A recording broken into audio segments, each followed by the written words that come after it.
ಮೀನಾ ಮೀನಾ, ಈ ಟೈಮಲ್ಲಿ ಆರ್ತಿ ಎಲ್ಲ ಬೇಕಿತ್ತ? ಅಪ್ಪ ಎಷ್ಟು ಕೋಪದಲ್ಲಿದ್ದಾರೆ ಅಂತ ಗೊತ್ತದಾನೆ? ಕೇಶವ, ಮಾವನ ಮನಸ್ಥಿತಿ ಹೇಗಿದೆ ಅಂತಾನೂ ಗೊತ್ತು, ಅಮೂಲ್ಯನ ಮನಸ್ಥಿತಿ ಹೇಗಿದೆ ಅಂತಾನೂ ಗೊತ್ತು. ಕೇಶವ, ನೀನ್ ದೇವ್ರನ್ನ ನಂಬ್ತಾ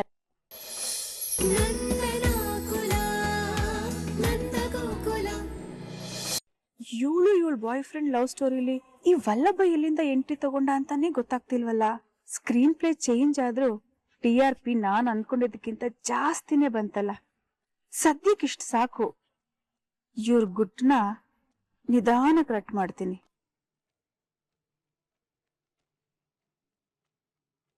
ನೀವೆಲ್ಲ ಏನ್ ನೋಡ್ತಾ ಇದ್ದೀರಾ? ಹೊರಡಿ.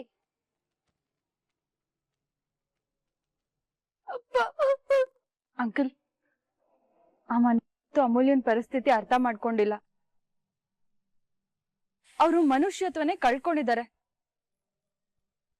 ಆದ್ರೆ ನೀವ್ ಅವ್ರ ತರ ಅಲ್ಲ ಅಂತ ನನಗ್ ಗೊತ್ತು. ವಲ್ಲಭ ಅಮೂಲ್ಯ ಓಡೋಗಿದ್ದು, ಯಾರಿಗೂ ತಿಳಿಸ್ದಿರ ಮದ್ವೆ ಆಗಿದ್ದು ತಪ್ಪೆ.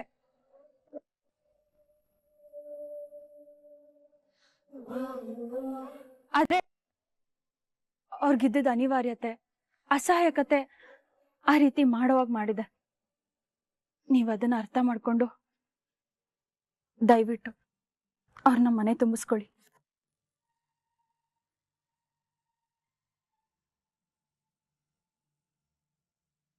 ಆಯ್ತಮ್ಮ, ನಾನೇ ಅರ್ಥ ಮಾಡ್ಕೋತೀನಿ. ನಾನೇ ಎಲ್ರನ್ನೂ ಅರ್ಥ ಮಾಡ್ಕೋತೀನಿ. ಆದ್ರೆ ನನ್ನನ್ನು ಯಾರು ಅರ್ಥ ಮಾಡ್ಕೊಳ್ಳೋದು ಬೇಡ.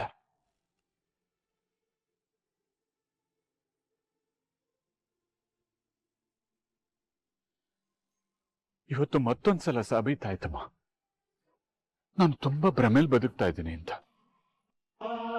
ನನ್ನ ಮಕ್ಕಳು ನನ್ ಕಂಡ್ರೆ ಭಯ, ಭಕ್ತಿ, ಪ್ರೀತಿ, ಗೌರವದಿಂದ ನೋಡ್ಕೋತಾರೆ ಅನ್ನೋ ಭ್ರಮೇಲಿದ್ದೆ ನಾನು.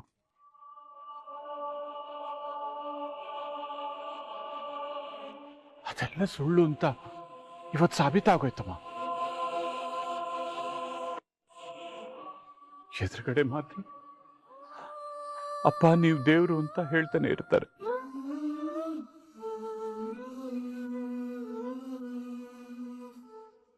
ಆದ್ರೆ ಬೆನ್ನಿಂದ ನನಗೆ ಚೂರಿ ಹಾಕ್ತಾ ಇದ್ದಾರೆ ಲಕ್ಷ್ಮಿ.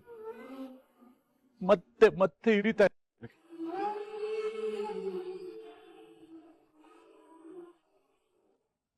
ಅಪ್ಪ ಅಪ್ಪ ಅಂತ ನನ್ನ ಅಟ್ಟಕ್ಕೆ ಏರಿಸ್ತಾ ಅವ್ರಿಗೆ ಏನ್ ಬೇಕೋ ಅದನ್ನೇ ಮಾಡ್ತಾ ಇದ್ದಾರೆ. ಕಡೆಗೆ ನನ್ನನ್ನ ಮೇಲಿಂದ ತಳ್ಳಿಬಿಡ್ತಾರೆ ಲಕ್ಷ್ಮಿ. ಎಷ್ಟು ಸಲ ಬೀಳ್ಲಿ ನಾನು ಹೇಳು?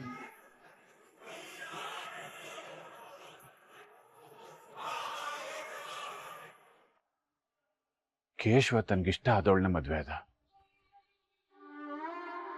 ನಮ್ಮನ್ನು ಒಂದು ಮಾತು ಕೇಳಲಿಲ್ಲ.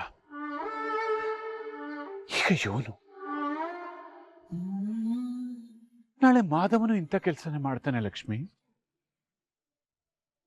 ನನ್ನ ಮಗಳಿದ್ದಾಳಲ್ಲ, ಇವಳು ಇನ್ನೊಬ್ಬನ ಜೊತೆ ಮದುವೆ ಆಗಬಹುದು.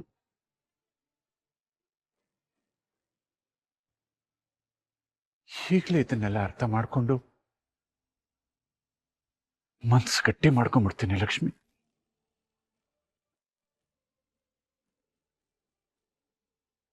ಕಲ್ ಮಾಡ್ಕೊಂಡ್ಬಿಡ್ತೀನಿ.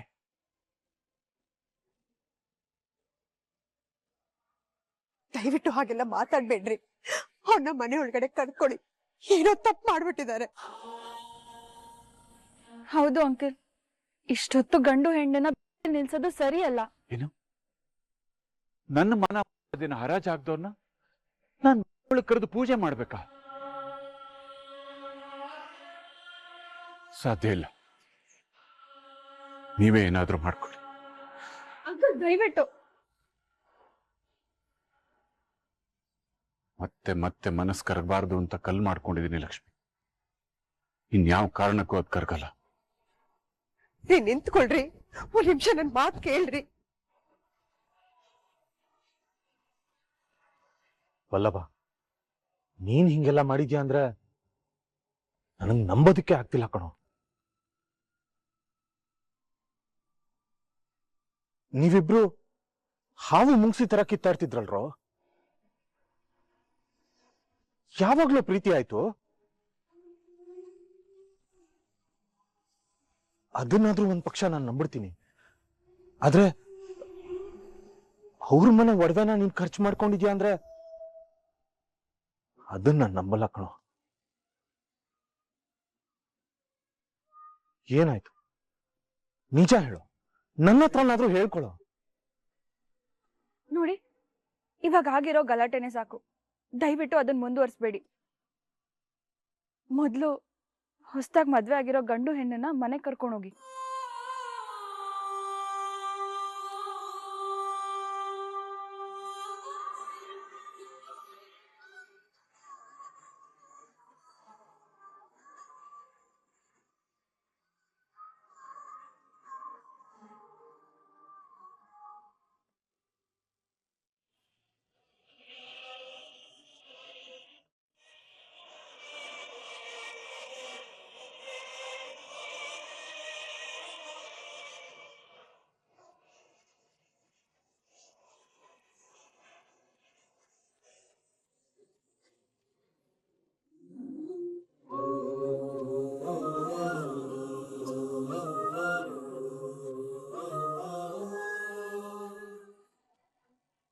ವಲ್ಲಭ, ಅಮ್ಮು, ಒಂದ್ ನಿಮಿಷ ಹಾಗೆ ಒಳಗ್ ಬರ್ತಿದ್ದೀರಾ?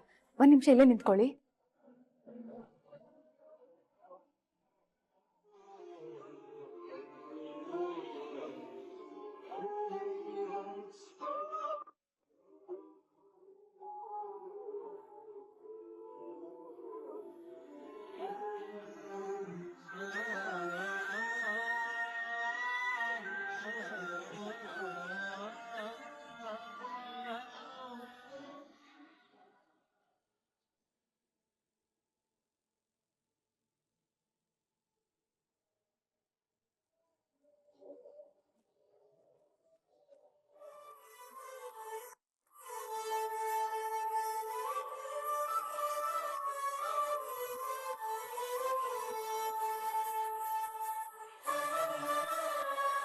ಅಮ್ಮು, ಬಲ್ಗಾಲಿಂದ ಸೇರದ್ದು ಒಳಗ್ ಬಾ. ನೀನ್ ಒದಿಯೋ ಸೇರಿಂದ, ಚೆಲ್ಲೋ ಅಕ್ಕಿಯಿಂದ ನಗು, ನೆಮ್ಮದಿ, ಸಮೃದ್ಧಿ ಈ ಮನೆ ತುಂಬಾ ಚೆಲ್ಬೇಕು.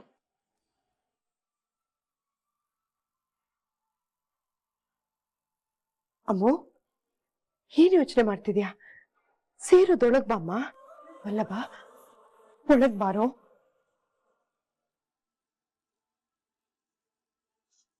ಬಾರೋ.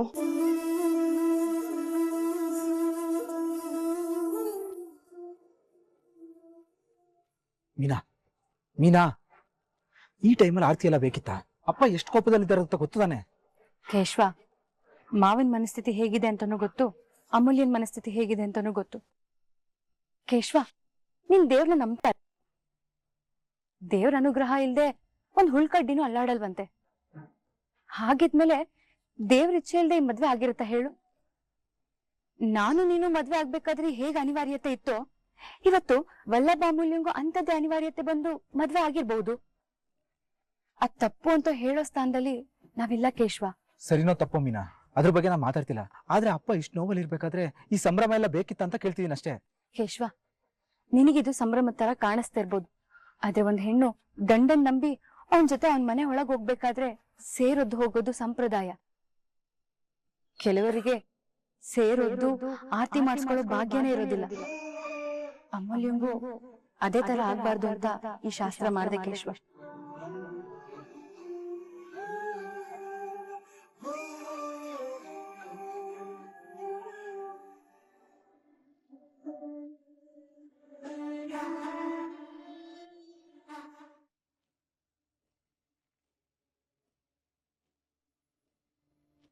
ಅಂಕಲ್, ನನಗ್ ಗೊತ್ತು ನಿಮಗ್ ತುಂಬಾ ನೋವಾಗಿದೆ ಅಂತ. ಹೆತ್ತ ತಂದೆ ತಾಯಿ ಇದ್ರೂನು ಒಂದ್ ಮಾತು ಹೇಳ್ದಿರ ಮಕ್ಳಿ ತರ ಮದ್ವೆ ಆಗ್ ಬಂದ್ರೆ ಮನ್ಸಿಗೆ ತುಂಬಾ ಆಘಾತ ಆಗತ್ತೆ. ಆದ್ರೆ ತಂದೆ ಮೇಲೆ ಇಷ್ಟೊಂದ್ ಪ್ರೀತಿ ಗೌರವ ಇಟ್ಕೊಂಡಿರೋ ವಲ್ಲಭ ಈ ರೀತಿ ಮಾಡಿದಾನೆ ಅಂದ್ರೆ ಅವನ್ ಪರಿಸ್ಥಿತಿಯನ್ನ ದಯವಿಟ್ಟು ಅರ್ಥ ಮಾಡ್ಕೊಳ್ಳಿ.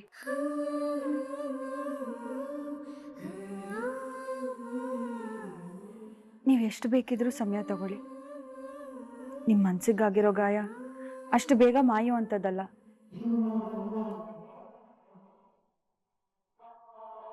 ಆದ್ರೆ ಈ ರೀತಿ ಮನ್ಸನ್ನ ಕಲ್ ಮಾಡ್ಕೊಂಡು ಅವ್ರನ್ನ ಯಾವತ್ತೂ ಕ್ಷಮಿಸೋದಿಲ್ಲ ಅನ್ನೋ ನಿರ್ಧಾರಕ್ಕೆ ಮಾತ್ರ ಬರ್ಬೇಡಿ.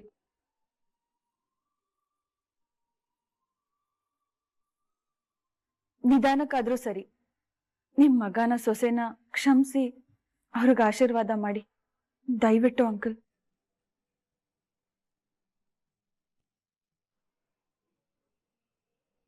ಹೌದು ರೀ, ನಿಮ್ಮ ಆಶೀರ್ವಾದ ಅವ್ರಿಗೆ ಬೇಕು. ಇಲ್ಲಿ ನೋಡಿ, ನಿಮ್ ಸಿಟ್ಟಿಗೂ ಮೌನಕ್ಕೂ ಅರ್ಥ ಇದೆ, ಅದು ನಮಗ್ ಗೊತ್ತಾಗತ್ತೆ. ಆದ್ರೆ ದಯವಿಟ್ಟು ನಿಮ್ ಮನ್ಸನ್ನ ಬದಲಾಯಿಸ್ಕೊಂಡು ಆ ಮಕ್ಕಳನ್ನ ಹರಸ್ರಿ. ಒಂದು ಸಲ ಅಮ್ಮ ಮುಖ ನೋಡ್ರಿ. ಅವ್ರ ಮನೆಯವರೊಳು ತುಂಬಾ ಮನ್ಸಿಗೆ ನೋವು ಮಾಡಿದ್ದಾರೆ.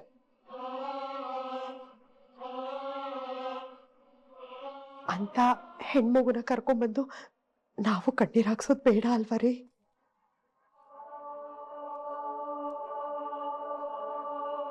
ಇಷ್ಟಪಟ್ಟು ಮದ್ವೆ ಆದ್ರೂ ಹೆತ್ತವ್ರ ಆಶೀರ್ವಾದ ಸಿಗದೆ ಜೀವನದಲ್ಲಿ ನೆಮ್ಮದಿ ಕಳ್ಕೊಂಡು ದೂರ ಆಗಿರೋ ಜೋಡಿಗಳನ್ನ ನಾನು ನೋಡಿದ್ದೀನಿ.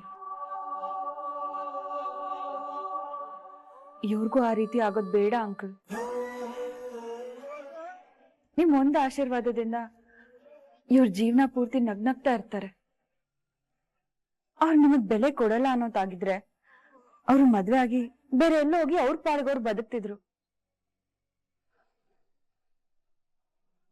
ಆದ್ರೆ ನಿಮ್ ಮುಂದೆ ಬಂದ್ ನಿಂತಿದ್ದಾರೆ ಅಂದ್ರೆ ಅವ್ರಿಗೂ ನೀವ್ ಬೇಕು, ನಿಮ್ಮ ಆಸರೆ ಆಶೀರ್ವಾದ ಎರಡೂ ಬೇಕು ಅಂತ ತಾನೇ ಅರ್ಥ.